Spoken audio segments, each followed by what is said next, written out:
Welcome everybody. This is Jane Gardner at Finding Your Purpose. And today we're going to be spotlighting a purpose-driven entrepreneur. And today on today's show, we're going to be spotlighting Tanya Schechter. Schechter. I think that's going to be my, it's going to be my, what do you call it, thing. The lady who doesn't know how to pronounce people's names. Tanya Schecter is talking to us here about relationship-based leadership. And first off, Tanya, before we talk about your business, I'd love to find out how you actually got into that business, because that can really be interesting to find out how you realized your purpose and how you got into your business, and that would be great. Tanya, if you could speak. Thanks, Jane. About that. And I'm so glad to be here. It's a really interesting question. I had a background as a training and performance consultant for over 20 years. And I'd worked in tons and tons of big organizations and small organizations, public sector, private sector, doing consulting, coaching. And I started noticing how there was often a lot of conflict and a lot of misery around employees, and that was resulting in a lot of underperformance. And so what I really started looking at was how leadership made the difference. And really good leaders could take a situation that was really negative, where there was a lot of toxicity, and they could turn it around and rally a team together to get results. Whereas leaders that were ineffective would do the opposite. They would just exacerbate the tensions and the conflicts and the disease that was going on. Oh, awesome. You know, I don't know where you were working, but in my previous life, I was a drafter working in an engineering company. And in fact, I married an engineer. So they are not very functional. Let's just say they're fairly dysfunctional companies. And so I certainly know what you're talking about. So what did you find that you found to be the solution for these issues that happen now? What with all the sexual harassment that's happened in the last few years and everything? Yeah, there must be a lot of demand for leadership training. Right. And so what we found is that it's really all about relationships, starting with the relationship that we have with ourselves, and then the relationship that we have with others, and then looking at our relationships' impact on the greater world. And when we as leaders can stay in integrity and stay in relationship, it becomes a lot easier to navigate conflicts and navigate challenges, so that we come out on the other side using the conflict as a way to actually strengthen our own relationships and our teams and the outcomes. So it becomes an opportunity versus a hurdle. Oh, so do you find that they like being told? I mean, they must be aware that there's conflict, but I mean, most people don't want to talk about conflict. So how do you work through that process in terms of identifying? Well, they may identify it, but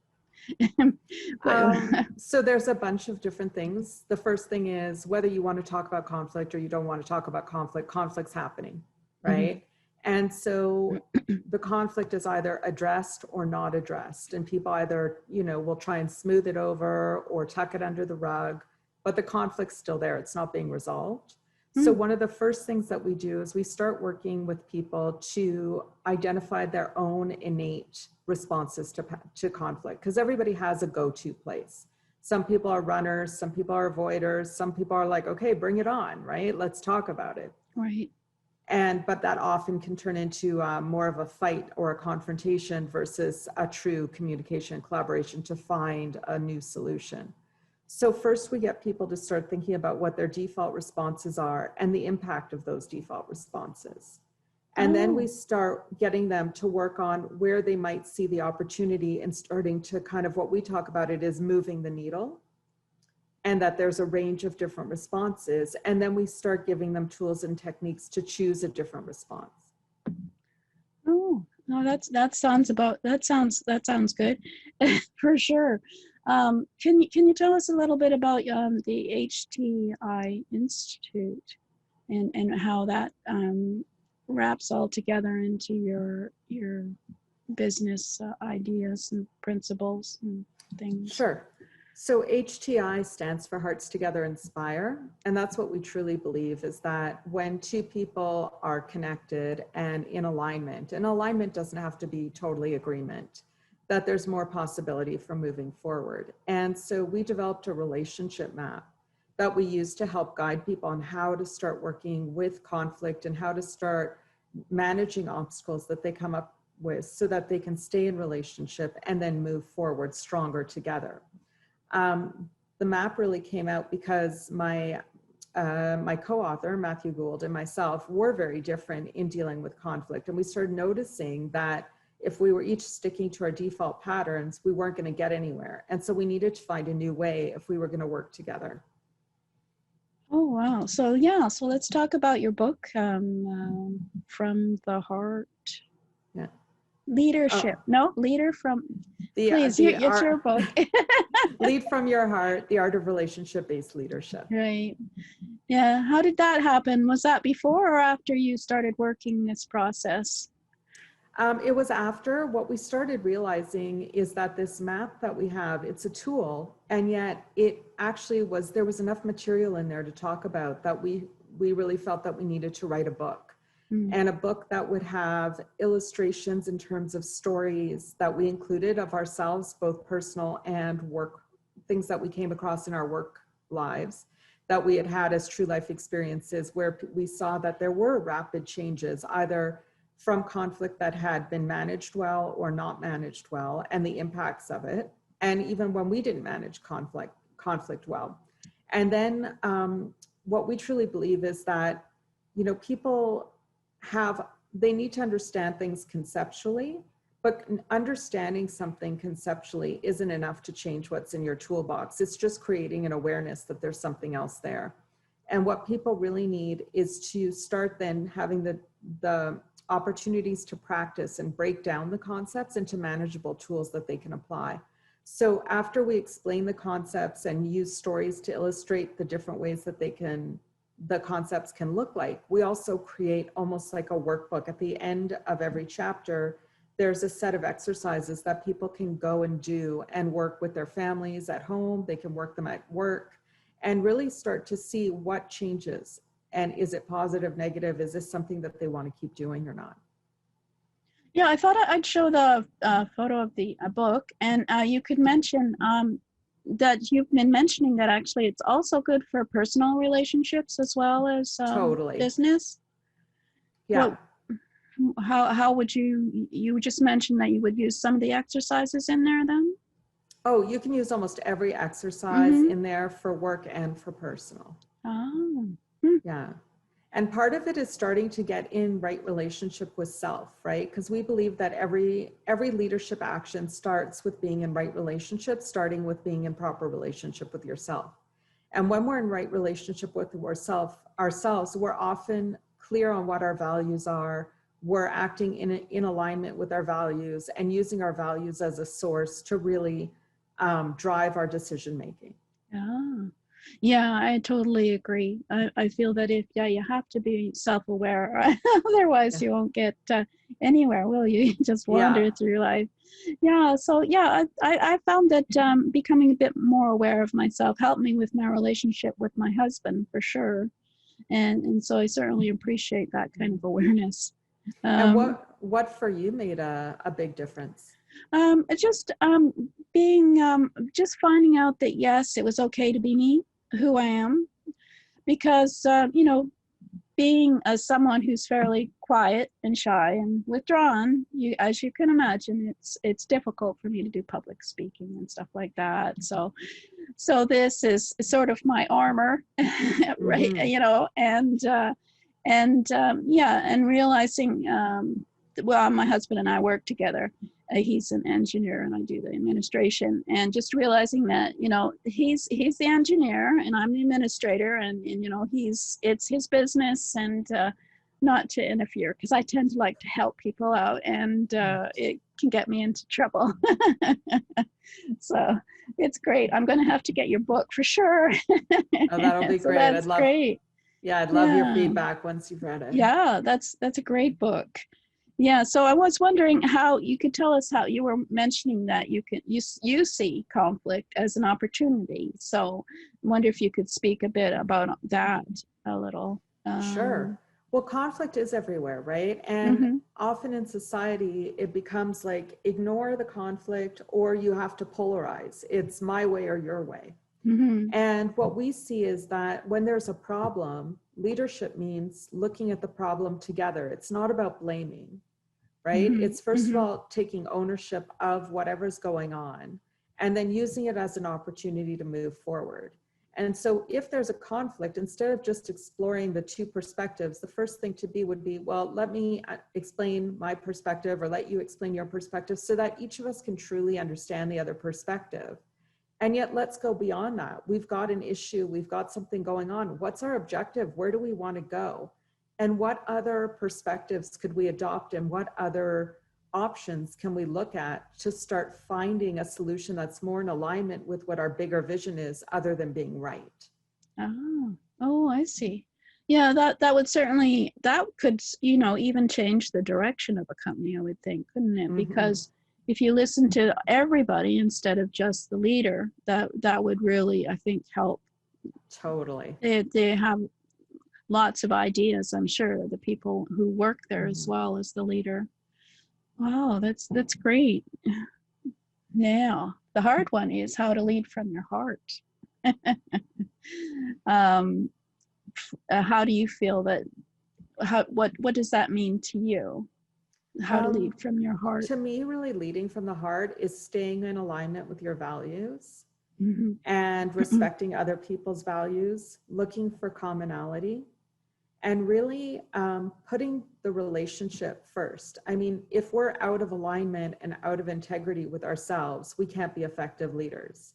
And it's the same thing if we're in relationship and we're having a negative impact on somebody else, we can't be effective leaders.